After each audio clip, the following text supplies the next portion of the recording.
Historical preservation of the Northern Lights, Aurora Borealis.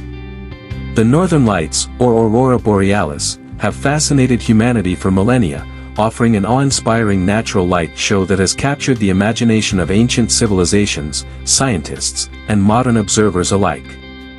This breathtaking phenomenon, visible in the polar regions, particularly in areas like northern Canada, Alaska, Norway, and Sweden, has inspired myths, legends, and eventually scientific inquiry.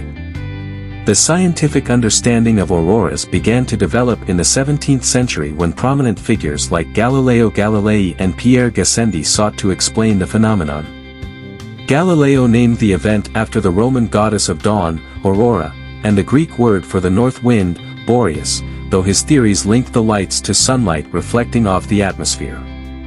Around the same time, Gassendi observed the lights in France and contributed early records of their appearance outside the polar regions. It wasn't until the 18th and 19th centuries that scientists began making significant strides in understanding the northern lights. In 1741, Swedish astronomer Anders Celsius and his colleague Olof Heyerdahl made the first connection between auroras and disturbances in Earth's magnetic field.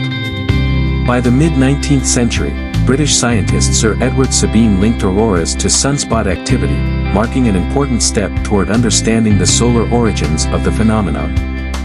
The role of space weather. The 20th century brought a deeper understanding of auroras with the advent of space exploration and advances in atmospheric physics. Scientists discovered that the lights are produced by the interaction of charged particles from the sun, the solar wind, with Earth's magnetic field and atmosphere. These charged particles, when funneled by the magnetic field towards the polar regions, collide with oxygen and nitrogen atoms in the atmosphere, causing the characteristic glowing lights. The distinct colors seen in auroras, mainly green, pink, and sometimes red or violet, are due to different gases and altitudes in the atmosphere.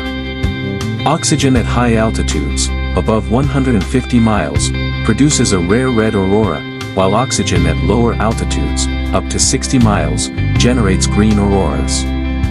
Nitrogen produces purples and blues.